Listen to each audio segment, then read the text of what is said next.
Hey everybody, it's Boardman21, and today's build is going to be the Reaper Form Lich, and we're basically making it the cousin of the Werebear. Basically what you're going to be doing is staying in Reaper form as much as you can, running around, reaping to all the nearby enemies, and then harvesting them with as close to 100% crit as we could get, and then you get some really good damage off of that. We get crits up to, I've seen 10k hits on some mobs. I've seen even higher on little things like birds. We also get ward generated on all crits, so we are defensively built. We don't have a lot of health, but we can usually sit between 300 and 1000 ward, and it's doing pretty well in the arena, and it's a super fast attacking build, and we'll have some wandering spirits that we're always casting. We'll summon a summon skeleton every now and then, once every 10 seconds to get our boost of attack speed, and then we have hungering souls which will fire and proc when we get hit. And with that, let's go ahead and get into the build.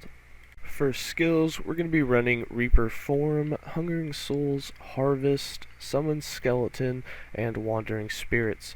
For Reaper Form, we're using this for attack speed, to put Mark of Death on the enemies, and for as much damage and leech as possible. So we have 2 points in Mistress of Decay to unlock the Harbinger of Blood. We have 4 points here for that 40% increased health leech.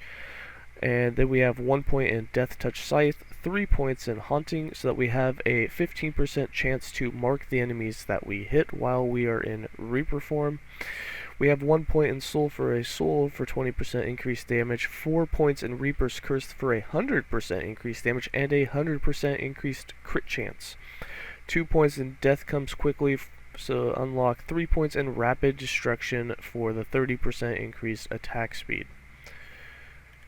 In Hungering Souls, we're using this to proc on hit, so we have 5 points in Ravenous, 1 point in Vengeful Soul, so it can no longer crit, but it can have a chance to crit when hit, 2 more points in Risen Hatred, and 2 points in Lament to give you a total of 30% chance for it to proc when you are hit. We also have 3 points in Reaper's Gaze, so when it does proc, any enemy that it hits with 15% or less life will instantly die.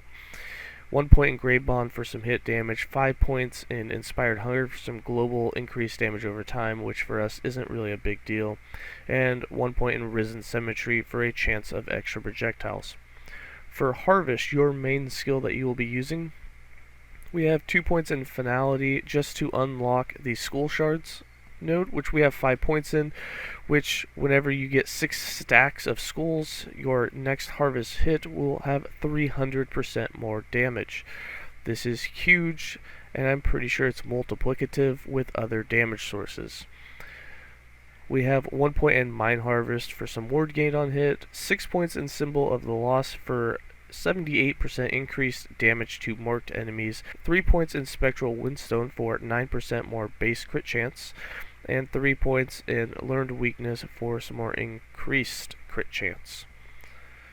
In Summon Skeleton, we are just using Summon Skeleton so that we can summon it once every 10 seconds for our attack speed boost that we get from it and our passive skills.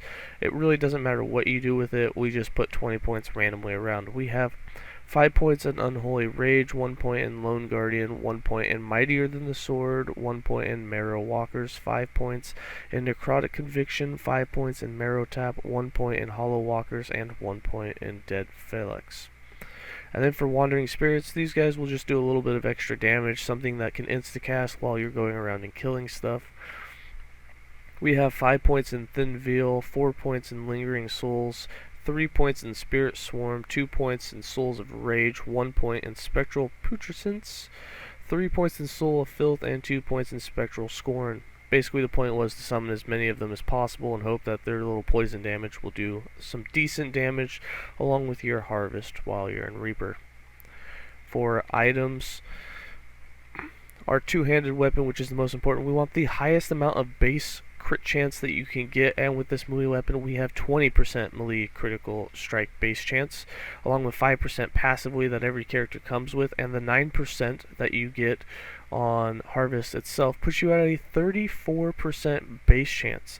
That's then increased. You get 100% from Reaper Form, 50% from Harvest, and you get some off of, we have some from idols and such. We end up between 80 and 100% critical strike chance with melee skills. In here it says 45%, but that's just through passives and idols and stuff. We get another 100%, so there's at least 34% more due to while we're in Reaper for that 100% crit chance, and then Harvest itself has another 30% because we have 3 points in it. So we're right around 90 to 100% crit. We crit very often. For jewelry, we're wearing the set elemental and set health regen. You don't get health regen while you're in Reaper. This is more for when we come out of Reaper. We have a lot of things in our passive on the Lich tree, which if you've played Lich, you're familiar with, that degen your health. So we don't want to die when we come out of Reaper form. So we do have some health regen, so that when we come out of Reaper form, you can see our life stays full and it doesn't just start going down as we're getting hit, which you would die pretty much instantly with. On our gear, we do have 100% glancing blow. We have some health regen per second. We don't really have any sort of damage affixes. Basically everything's either got some leech life, attack speed wherever you can put it, or in our case set elemental and set health regen. We do have some protections. We are sitting pretty decent in the protections, at least 62% are lowest with poison. We do have 100% glancing blow. And then you can see our attack speed when we are in Reaper form.